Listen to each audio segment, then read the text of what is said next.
Okay, my name is Danny Pham. My presentation will be about transgenic plants and phytoremediation of mercury contamination in the Guadalupe River watershed in California. To begin, we need to understand the mercury biochemical cycle. Mercury is found in the environment naturally, usually with sulfur, such as the mineral ore cinnabar. However, abiotic processes such as physical weathering or biotic processes such as bacterial methylation convert mercury into various forms.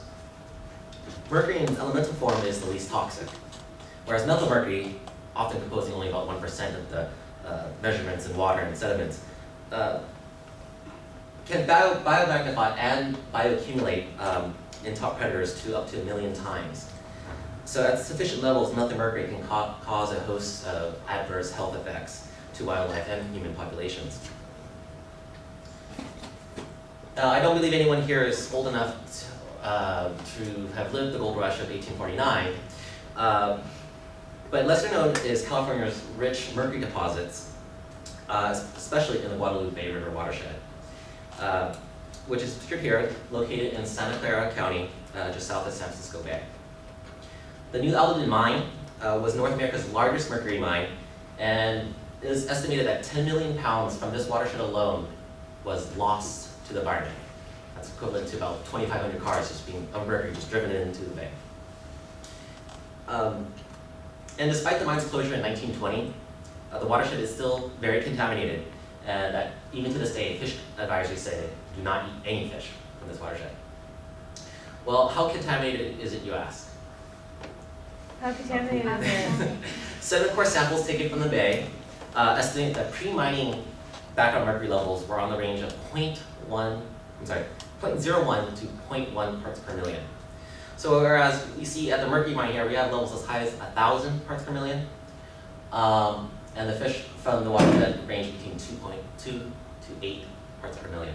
And that's despite the water board's limit of 0.2 parts per million. Thus, the research questions I'll be focusing on today are: 1, how can phytoremediation, a method of using plants to clean up, address the mercury contamination in the watershed? And the goal would be, how can we reduce the toxicity to humans and wildlife? Number 2, how has biotechnology advanced phytoremediation to enhance its effectiveness and efficiency at contaminant removal?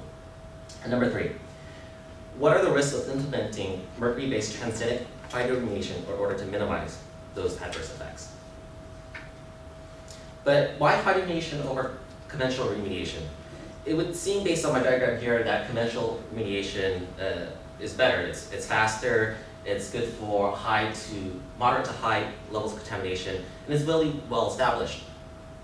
However, in the context of the Guadalupe River watershed, phytoremediation would be appropriate for the level of contamination because it is low to moderate. Temporarily, there isn't an imminent danger to warrant a quick cleanup, so temporary is not an issue either. And if we left the watershed to natural attenuation, it's estimated, which we're doing right now, it'll probably take centuries to do it on its own. So again, another reason why temporarily there's not a great need to do it immediately. And lastly, although conventional remediation is well established, my research today will show that it's been very effective. To answer research question number 1, we have to understand the fundamental mechanisms of phytoremediation. Inherent to any plant used in phytoremediation, no matter what, they will all phytostabilize because it's like vegetative cover. It will prevent wind and rain erosion, or at least reduce it.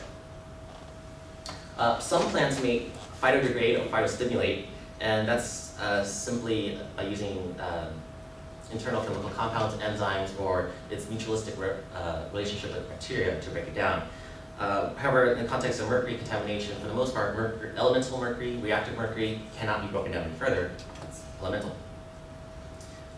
So the key to mercury-based phytoremediation then would be to either phytoextract, that is to absorb the contaminant into the plant tissues, or phytovolatilize, to expel the mercury as vapor into the atmosphere. So for the most part, there are no known plants with mercury decontamination pathways. However, we do know a lot of bacteria that do. This answers the research question number 2, which that genetic engineers have been able to identify what they call the MER operam class of genes. Specifically, MERB takes organic mercury and converts it to ionic mercury, where subsequently the MERA gene converts MERB converts organic mercury to ionic mercury, where MERA converts it to elemental mercury, which then just subsequently just volatilizes in the environment. So, in addition to the MERB genes, also of interest are the mercury transporters, T and P, CNF are not pictured here, because they may optimize MERB and MERA more efficiently.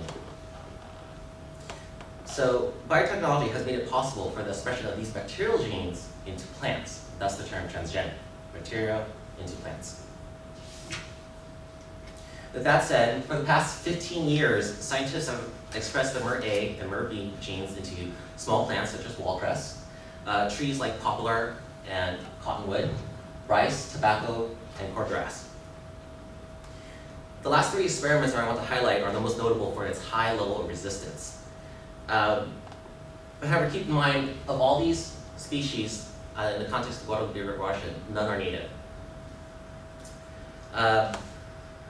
In addition to level of resistance, you should note that this is the level in which they are able to tolerate, the point at which they die. Compared to its wild type version, its untransformed, unmodified version, the typical increase in tolerance is 3 to 4-fold, if not, in some cases, up to 50. So incredibly, much more tolerant. But the take-home message here would be that bioengineers should be able to insert these genes to any plant. And the plant species of interest should involve riparian and wetland species, because that's where bacterial manipulation actually often takes place. So, response to question number 3. There are risks to be assessed. However, these risks are contingent upon which genes are inserted.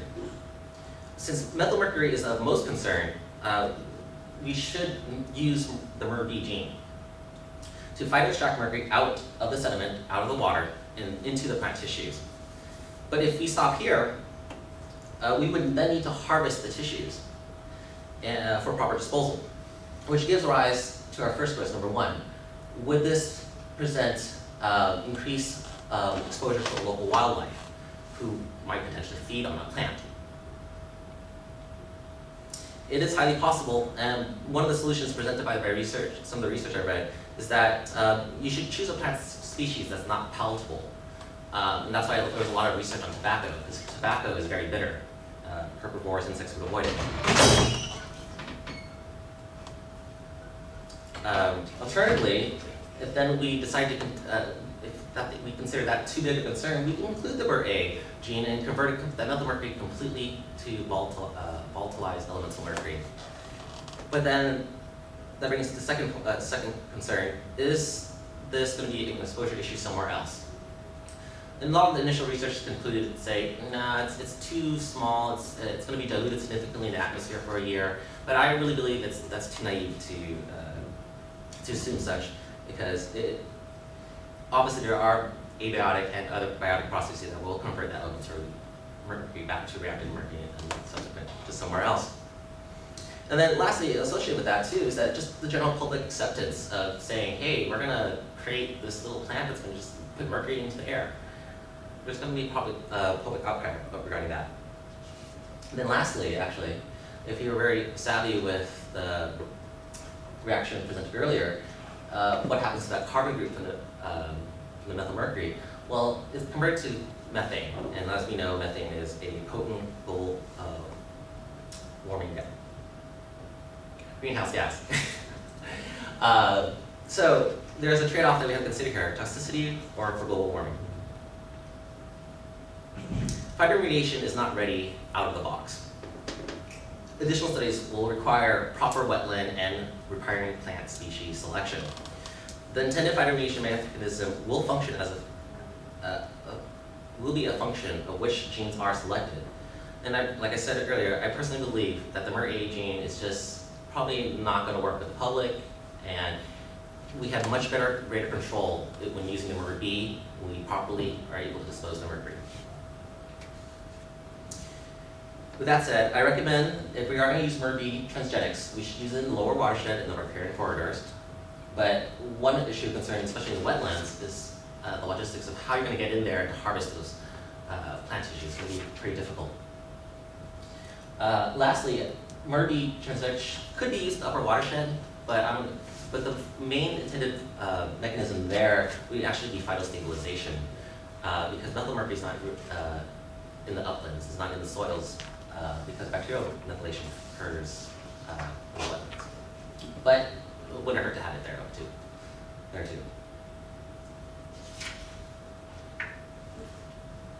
Great. So you were short. You were only about 10 minutes. Yeah. Actually, I was concerned because in terms of this, there's a lot more genes I could explain, and that would actually strengthen my recommendations. But I just didn't feel like. I don't think you need to go into the genes more, but I think it would be useful if you go back to the sort of the middle where you presented the, yeah. There, you know, if you have more, you didn't explain. I mean, you talked about resistance, but you didn't talk about removal rates. So. Well, the problem with talking about removal rates, all these are a function of what the concentration in which the plant is planted in. And actually, now that I'm at the end of my project, I realized what would be really useful here is a bioconcentration factor to say how much is actually accumulated into the plant versus what was outside the plant. But that would require me to go through everything all over again. And I think a lot of studies actually didn't go into that direction. They just wanted to test which plants are most robust.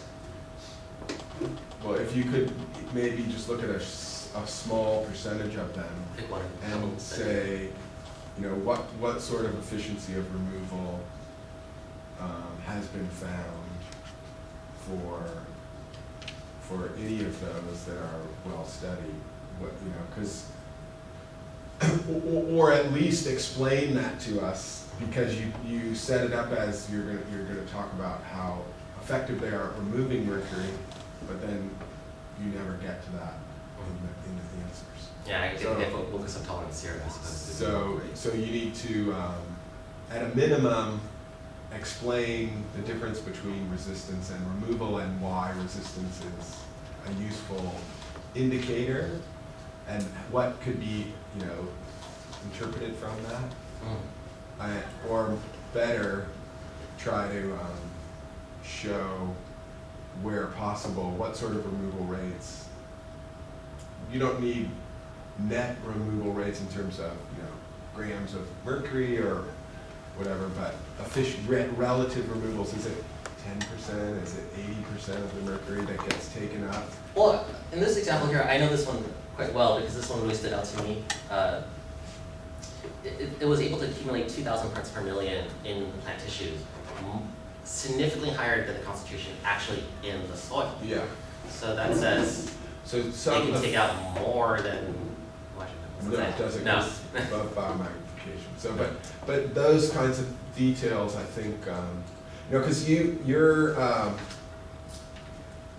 talk is different. The first two talks, there wasn't a lot of opportunity to use specific data, but it would, for both of yours too, some specific examples or some relative rankings or quantifications would bolster things and would lead to help you to identify priorities. But for yours, you know, the more data you can present, I think that would definitely strengthen it. Any other suggestions or questions or comments? About, like, I shouldn't say it this way, dumbing it down to, between a couple of slides to bring it back down to, like, what does it mean to remove this from the environment, like, health-wise? That becomes full circle. Yeah. That would be useful.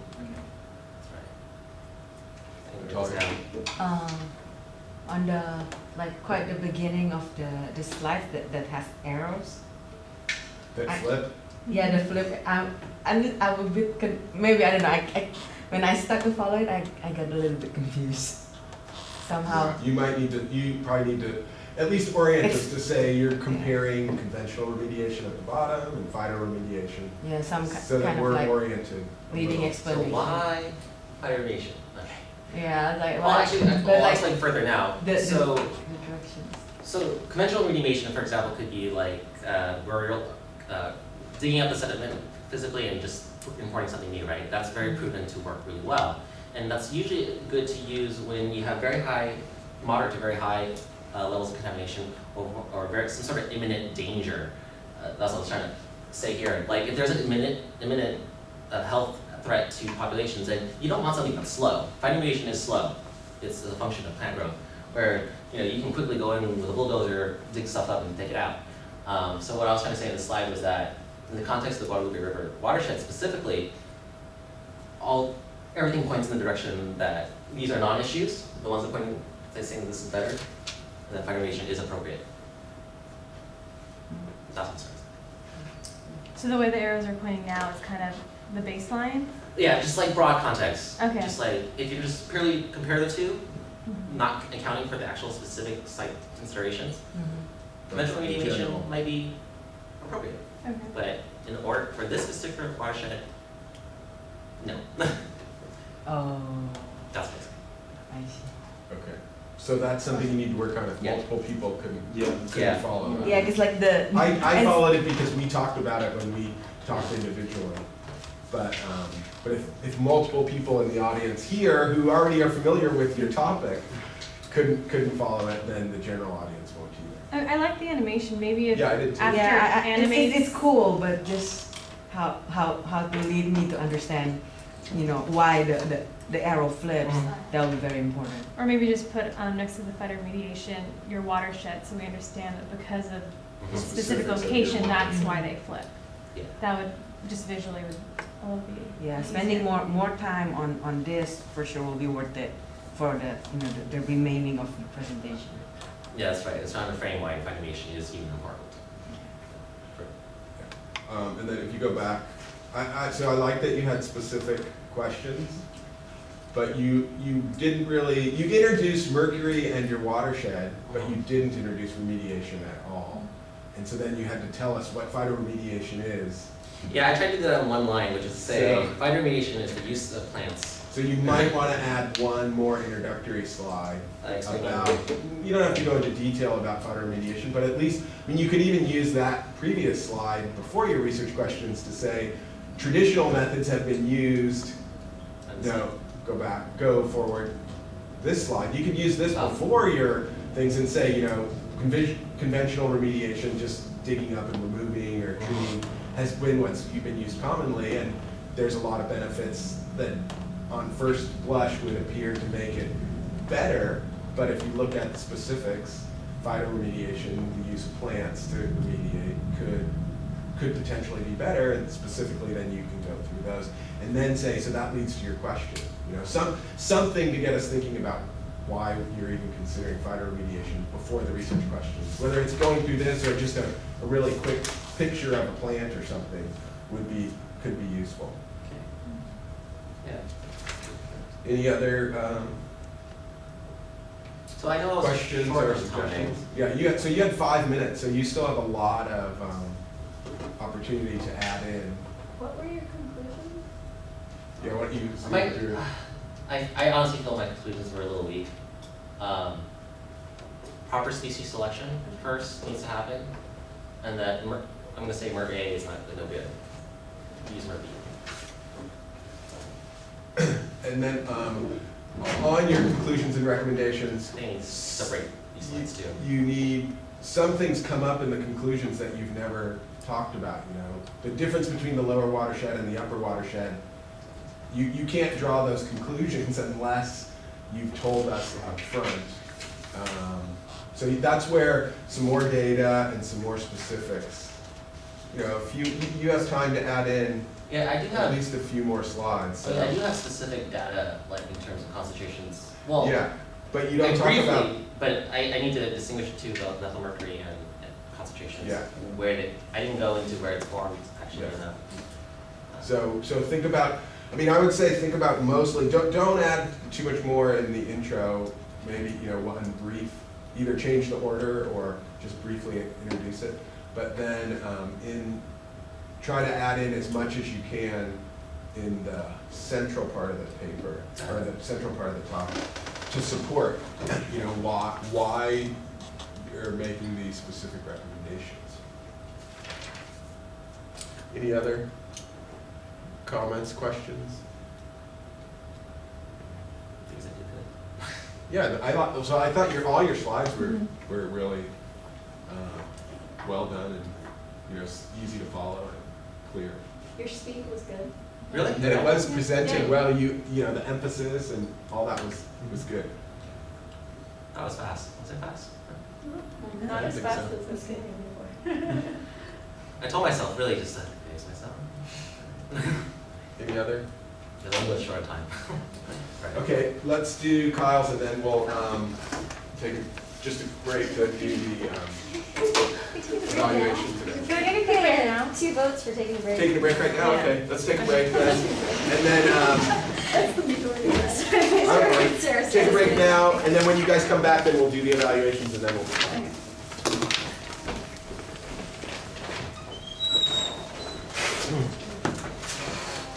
Yeah, your speed was good. Yeah. I know, I've seen your dyslexia.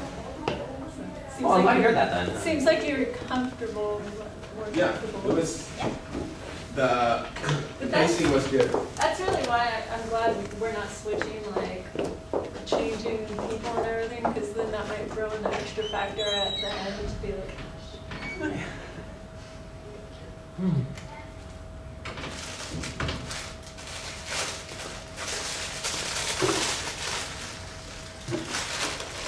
I did feel that a good amount was background, but I felt like I needed to because I needed to explain phytoremediation, You had a good mercury. amount of background, you just didn't have enough data. Okay, you just need more to data. tie it back It- into, once, after you present And all then that tie- data.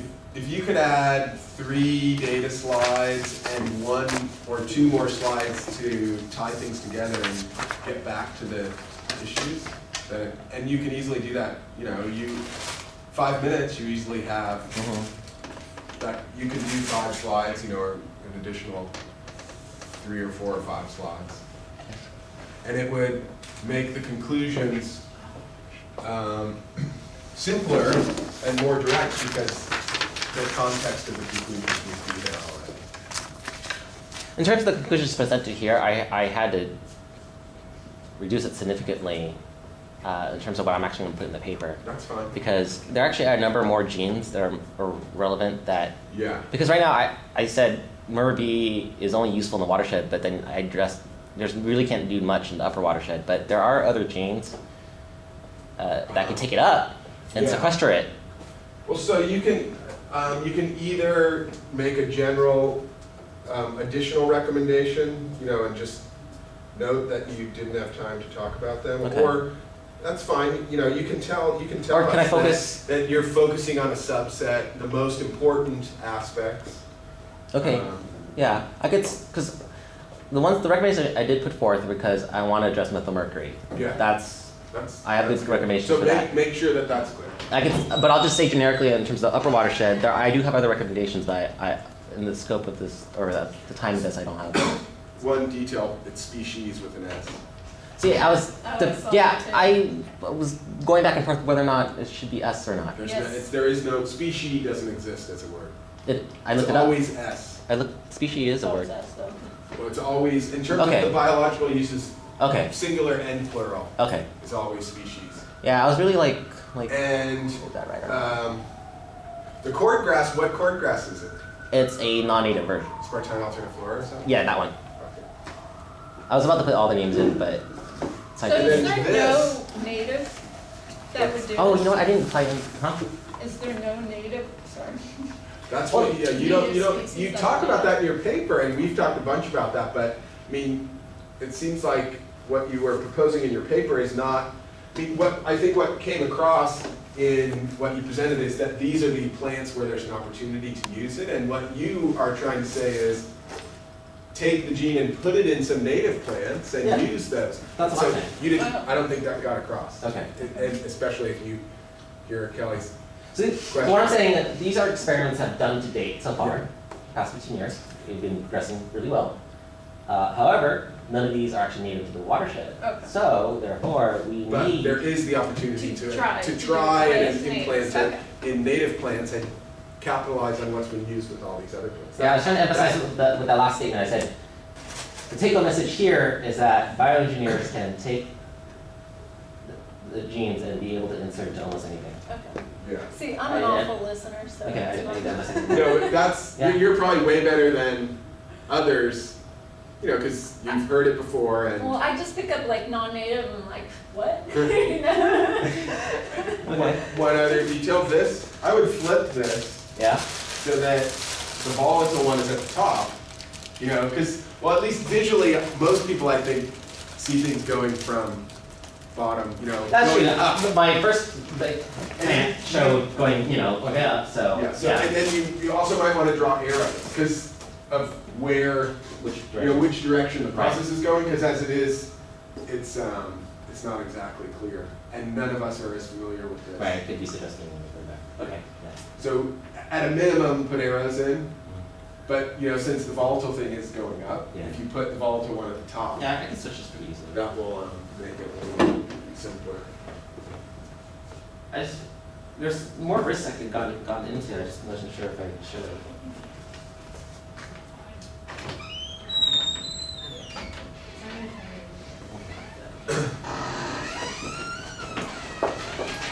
Okay. So, your last evaluations that you ever do. Sure you're sick of these, but. So all you gotta do is the front, don't worry about the back ones. You do need to use the number 2 pencil, as you know. I have a bunch of number 2 pencils if you need them. And when you're done, you can just put them in back in. I'm wondering how Put the pencils back in here. Who else? I'll take it. Under clock. And then can you sign Yeah. it? Okay. there.